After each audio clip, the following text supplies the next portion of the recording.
Alright guys, so I have some people asking me about a new Pitaya One Shot Comp, and I went and built it. I kind of had to search up some of the toppings because I was wondering what people were using for Pitaya, and I found out that a specific build by one of the Korean YouTuber, which I'll link down in the description, has actually used a slightly different topping than what normally people would use, and this has resulted in the best outcome. So I want to share this specific topping setting and the comp with you guys, and let's get into it. And it is going to be very similar to what we have always seen, and it is going to be the 4 core members of the One Shot Comp with the addition of Pitaya. So it's going to be Pitaya Dragon, as well as Space Donut, Moonlight, Captain Caviar, as well as Squid Ink in here.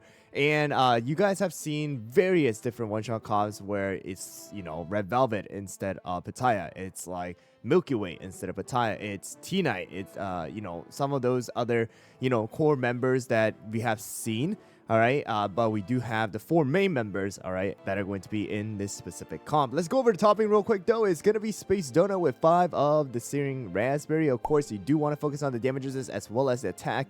And no real attack speed or cooldown is required. Space Donut is pretty much going to use the skill about once or twice if lucky. All right, and you just really using their skill for that defense reduction very, very, very quickly. All right, next one is going to be our Pitaya Dragon, and this is going to be the part where it's going to be slightly different than what you guys normally will see. It's going to be 4 Searing Raspberry with 1 Swift Chocolate in order to put a bit of extra cooldown in order for Pitaya Dragon to actually utilize their skill around that 1 minute mark, all right, when they transform into the actual dragon. All right, so we do have the focus on the attack as well as the damage resist and a bit on that cooldown. All right, so it is going to be recommended you have at least around 11 to 13% cooldown in order to speed up the process in order for Pitaya Dragon to actually utilize the skill of their transformation. Because of the fact that you don't have any Jelly Watch for the one-shot comp, it is going to be recommended to go a little bit more on the cooldown because you want to try to end the battle with that final breath. All right, so if you guys cannot reach this, then you guys can go with 3 Searing Raspberry, 2 of the Swift Chocolate as well. Or you guys can, if you guys can't do it, then just go with 5 of the Searing Raspberry. That will probably work as well. But I would say, just keep in mind, this has resulted in the best outcome for me. So that's why I'm going to share with this build. And the next one is going to be Captain Caviar. Captain Caviar is using 5 of the Searing Raspberry like always. Of course, focusing on that attack and the crit percentage. I have no extra cooldown and no extra damage resist. 0 damage resist is pretty darn important here because you want Captain Caviar to be the first one to die and cast the feather buff as well as the whistle heal. So that's the reason why Captain Caviar has 0% damage resist, because you're gonna get that 20% from the whistle as well. So if you have any more than that, there's times when Captain Caviar will not die. So you do want to keep that one in mind. And then next one is gonna be Moonlight. Moonlight has 5 of the Searing Raspberry as well, focusing on the damage resist and the attack. Alright, no extra cooldown is really required. If you can get it, it actually does help out because the rotation of the skill will be a little bit faster if you can't kill the enemies in that specific one shot. All right, and then next one is going to be our Squid Ink. All right, we have 3 of the Searing Raspberry, 2 Solid Almond, and the reason why is because you don't want Squid Ink to actually get the whistle buff. All right, sometimes with Squid Ink's magic candy and the nature of their class, you're just going to have Squid Ink with the super high attack. So you want to lessen that, all right, by putting in that Solid Almond and putting a bit of extra damage with this. So you guys can see 122,000. And the next one is going to be Moonlight with 148 and Captain Caviar has 132. So the 2 highest attack is going to be Captain Caviar and Moonlight, allowing the whistle buff to apply to them instead of Squid Ink. All right, so you do want to focus on the damage resist a bit because Squid Ink is in the back and sometimes Squid Ink can't even use their skill. All right, so that's the reason why I have that. But a bit of debuff resist does help out in case Squid Ink does, fall asleep. You might want to put a bit so that Squid Ink comes out of that sleep a little bit faster and they're able to use their skill right away. All right, and the next one is going to be the classic treasures, and it's going to be the feather, and then the scroll and the whistle. Whistle again being applied to Moonlight, Captain Caviar, and Captain Caviar is the one who wants to take that feather buff, okay? Feather revive. So let's get into the arena, and let me just show you guys how good this team actually is inside of the arena right now and whether it's worth for you guys to build instead of whatever you guys are already using. All right, guys, so here we go. This one is gonna be with Pitaya, double tank, double DPS, all right, on the enemy team. And you're gonna see right there, Captain Caviar dies. Even Squiding couldn't even use their skill. All right, so sometimes that's gonna happen. It's just because of the fact that if Stardust does land the extra, sleep, and then Moonlight sleep comes through, then you're just not going to have a chance. But there you guys go. Captain Caviar is most likely going to do the most damage, especially if you guys are able to one-shot them. And you guys saw them explode with the double Captain Caviar torpedoes. All right, here we go. And they have a Brute. The good thing right there is that Hollowberry actually pushed away our cookies, so the Brute actually missed the stun. All right, so that was actually pretty lucky right there, but you guys saw that it could have been pretty darn dangerous. All right, but we were able to win, and again, the torpedoes are going to pretty much do the most damage here. All right, guys, so I recommend you guys, if possible, to never go up against a attack speed comp with this specific version of the one-shot comp. I would say, if possible, replace Pitaya with Brute, and then if you can, Squid Ink with someone like Black Pearl as well.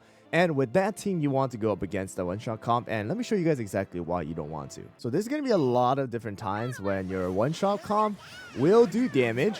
However, Madeline will use his skill, and he will literally be the last one to stay alive and just, cut up your entire cookies. The skill rotation is a lot faster on Madeline. Madeline has the ability to, self-heal, deal extra area damage, and even the damage output from Pitaya and the other cookies are just not enough to kind of 1v1 Madeline, especially without a healer. So I recommend you stay away from attack speed comp, but the reason why I would say use Brute is because you will prevent Madeline from actually using that ability quickly and allow your cookies to actually burst down Madeline before anything happens. All right, so that's the reason why. But if you can't, put in Brute, then just try to stay away from attack speed comps. All right, guys, here we go. Another Brute comp. And again, Brute did miss the skill again. All right, but this time around, instead of Captain Caviar dying, it was Moonlight dying super quickly. And we got rid of their Hollowberry. We got rid of their Moonlight. All right, and Captain Caviar died, but not a problem here. We should be able to win this, I hope. I am hoping. All right, our Pitaya did die, but our Squid Ink and Moonlight are alive. But yeah, never mind. Okay, so things like this happen where the Brute on the enemy team will stay alive instead of the Hollowberry, and the stun will kind of ruin our skill rotation. So again, there's not a ton of Brutes inside of the arena anymore, but still, if you do see a Brute, then just think of it as a unlucky day for you. And here we go. All right, we got a werewolf comp this time around. All right, so this time you were able to see that the Stardust actually did not, sleep our Squid Ink, which gave Squid Ink an ability to kind of cast a spell. And on top of that, we got pretty lucky that our Captain Caviar actually died and healed Squid Ink too. All right, so there's that part. And there we go. We should be good right there. All right, and a good thing about, this comp is that your skill rotation does not actually, get ruined, all right, because of werewolf. Back in the days, like when you had Milky Way from Hollowberry and werewolf, like the skill rotation will get kind of messed up because Milky Way will be out of the range.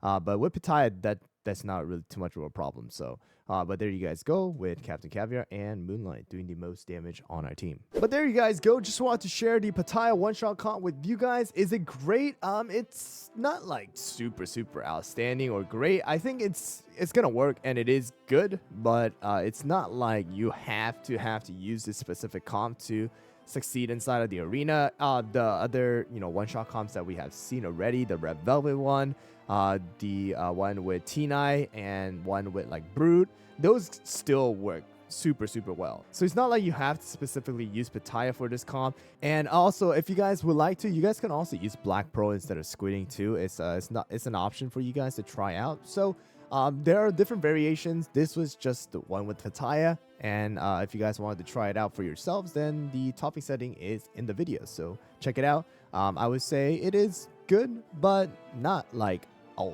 you have to build right away to succeed in the arena. Well, thanks for watching, guys. I hope you guys found the video helpful, and I will see you guys all on the next one.